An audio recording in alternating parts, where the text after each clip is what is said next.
चलिए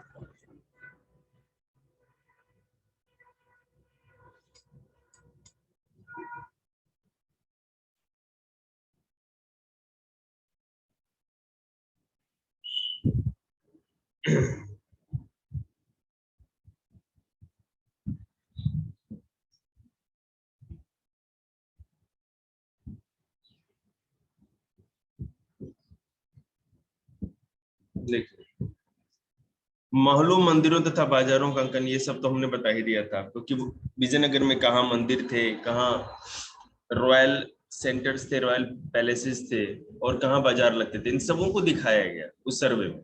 तभी पता चला कि विजयनगर कितना समृद्ध है, कितना प्रोस्पेरस है।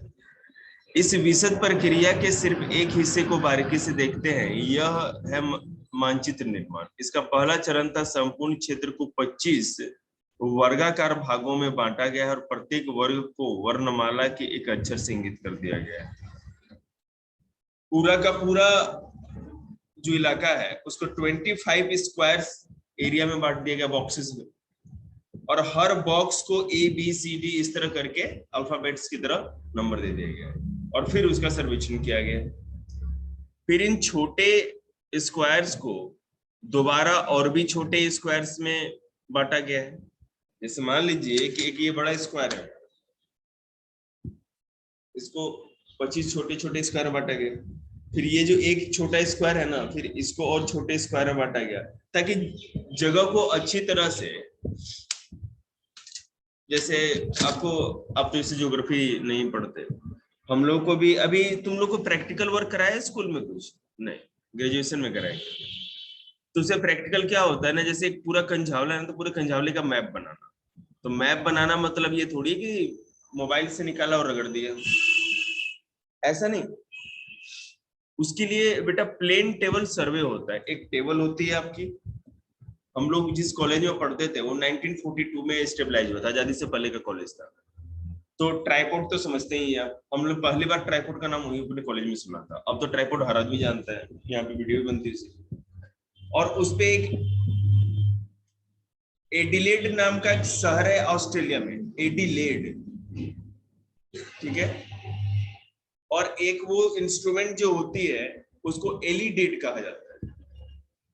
एडिलेड तो ऑस्ट्रेलिया का शहर, और एलिडेड उस इंस्ट्रूमेंट का नाम है। उस इंस्ट्रूमेंट में, हाँ, तांबे का होता था, पित्तल का, इतना बड़ा, पहले जमाने का इंस्ट्रूमेंट। अब तो आपने देखा ना सड़कों पर वो ट्राइपॉड लगा के नहीं को क्या कहते हैं, मैपिंग करते रहते हैं, उसमें आ जाता है एक स्ट्रेट लाइन को केवल मेजर करता है, यहां से लिया और पॉइंट को, जैसे मैं आपको बता रहा हूँ सड़क बिल्कुल सीधी बनानी,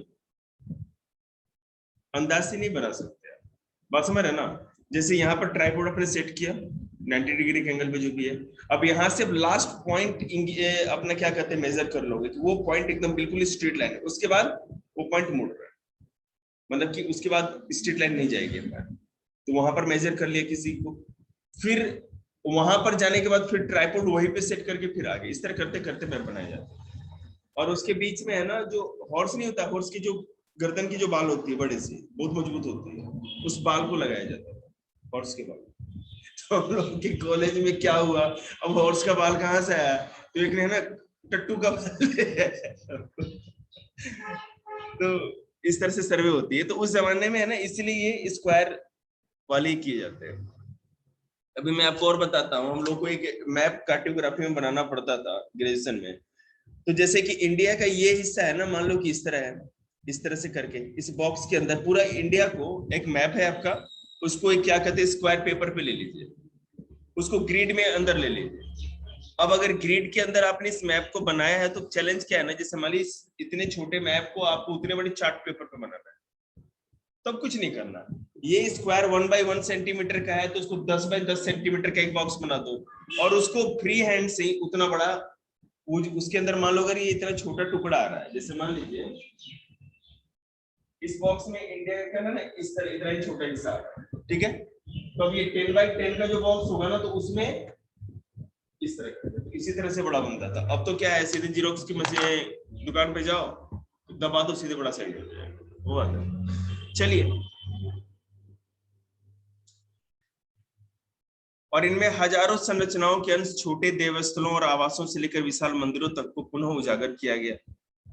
अब ये जो स्क्वायर बनाए गए, ये कार्टोग्राफी पुराने जमाने की टेक्नोलॉजी थी, उस समय इसी तरह मैपिंग की जाती थी। और एक छोटे से छोटे हिस्से तक को जो हम्पी का था, सब चीजों को उस मैप पे दिखाया गया, बिल्कुल डीपली सर्वे किया गया।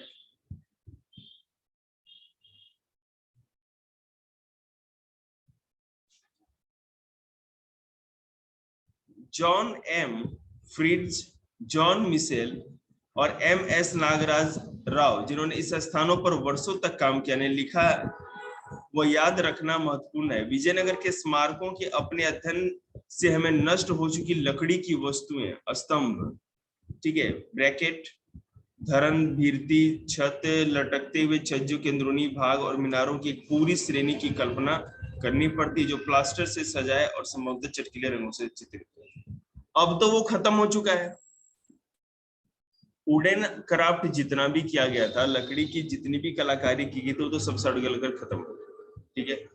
तो जिन्होंने सर्वे किया उनको एक इमेजिन करना पड़ा कि अगर इसके ऊपर कोई संरचना रही होगी, कोई स्ट्रक्चर रहा होगा, तो किस डिजाइन का रहा होगा, किस तरह से उसको बनाया गया होगा और कलर किया गया होगा, तो कैसा किया होगा, ये इमेजिन किया उन लोगों ने, ठीक है।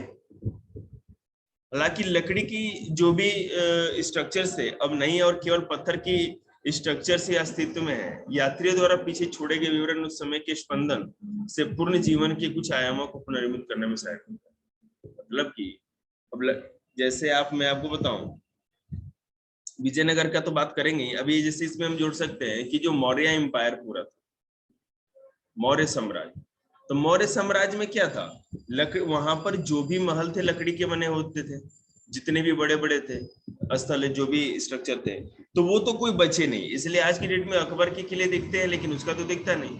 लेकिन फिर भी अशोक के जो शिलालेख थे, समझ रहे हैं ना, जो पत्थर पे खुदे हुए जो उसके मैसेज थे, जो पिलर्स थे, या अशोका पिलर आप देख रहे हैं यहाँ पे महरौली में भी लौ स्तंभ जो है, ठीक है, आयरन पिलर। तो इससे क्या होता है, इससे वो चीज रहने से और भी चीजों की कल्पना की गई। ये माना गया कि उस जमाने में अशोक या चंद्रगुप्त मौर्य के भी उतने बड़े महल रहे हुए होंगे। तो वही बात यहाँ पर भी है।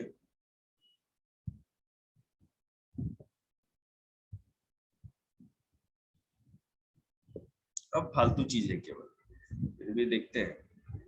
उत्तरों की खोज में प्रश्न 7 पॉइंट में, सुरक्षित भवन हमें उन तरीकों के विषय में बताते हैं जिनसे स्थानों को व्यवस्थित किया गया और उन्हें प्रयोग में लाया गया। वो हमें यह भी बताते हैं कि किन वस्तुओं और तकनीकों से उनका निर्माण किया गया और कैसे किया गया, ठीक है। सपोज डैट किसी शहर की किलेबंदी के अध्ययन से हम उसकी प्रतिरक्षण आवश्यकता और सामरिक तैयारी को समझ सकते हैं। अगर मान लीजिए किले के चारों तरफ दीवार बनाई गई या पहाड़ियों को, पूरे गांव को भी घेरा गया, तो ये तो समझ में आ गया होगा। इससे हम क्या अनुमान लगा सकते हैं, इससे ये अनुमान लगा सकते हैं कि और जो पड़ोस के या जितने भी नेबरिंग जितने भी स्टेट थे, उनसे खतरा था विजयनगर को। जो मुस्लिम एम्परर थे, सॉरी सुल्तान थे, बीजापुर, गोलकुंडा। गोलकुंडा पता है किसको कहा जाता है? मैं बताऊं, हैदराबाद को गोलकुंडा कहते हैं। अभी जो हैदराबाद का इलाका है उसको गोलकुंडा कहते हैं। गोलकुंडा, बीजापुर तो बीजापुर जिला ही है कर्नाटका का, और एक अहमदनगर जो कि आपको महाराष्ट्र का है। तो महाराष्ट्र, कर्नाटका, आंध्रा इन सबों से घिरा हुआ था और ये दुश्मनों से घिरा था, इसलिए अपने राजधानी को सुरक्षित करना चाहता था, इसलिए वो किले बनाए, इसने दीवार किलेबंदी की, फोर्टिफाइड किया अपने इलाके को। यदि हम उनके अन्य स्थानों के भवनों से तुलना करें तो भवन हमें विचारों के फैलाव और सांस्कृतिक प्रभावों के बारे में भी बताते, ठीक है। वे उन विचारों को जाहिर करते हैं जो निर्माणकर्ता या प्रसारदाता व्यक्त करना चाहते थे। वे अक्सर ऐसे चिन्हों से परिपूर्ण रहते हैं जो उनके सांस्कृतिक संदर्भ का परिणाम होते हैं। इन्हें हम समझ सकते हैं जब हम अन्य स्रोतों से, साहित्य, अभिलेखों और लोक प्रचलित परंपराओं से मिली जानकारी को संग्रहित करते हैं।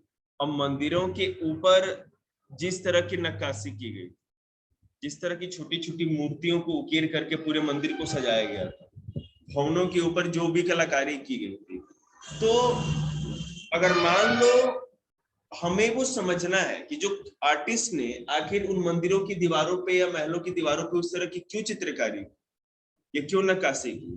तो हमें उस जमाने में लोगों का क्या कल्चर था, कैसा ट्रेडिशन था, इसको देखना पड़ेगा। अब हजारा राम मंदिर बनाया गया तो निश्चित रूप से उस जमाने में वहां पे विजयनगर में लोग वैष्णव धर्म को मानते होंगे, विष्णु के एक रूप को, क्योंकि शैव धर्म मानते तो राम जी का मंदिर क्यों बनाते। बात समझ रहे हैं ना। तो इस तरह से हम लोग जो भी वहाँ का ट्रेडिशन या और साथ ही साथ जो लिटरेचर उस जमाने में जो लिटरेचर लिखे गए उनके रेफरेंस से भी हम उन चीजों को समझ सकते हैं।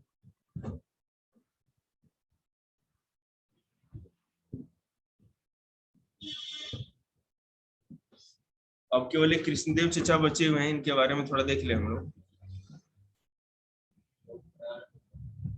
एक मिनट,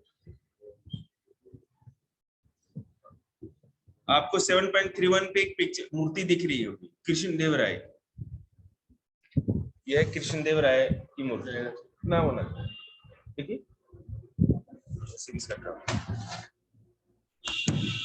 तो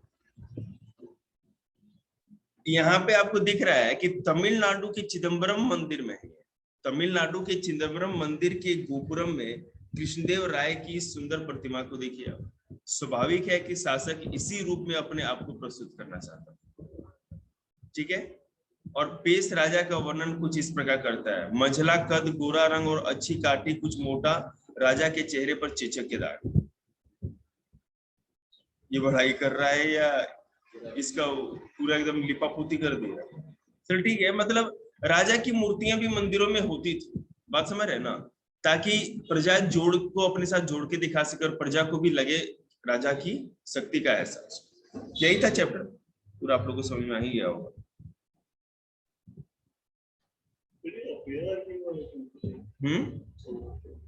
क्या चौक पे क्या होता है, आर्मी वाले ज्यादा है।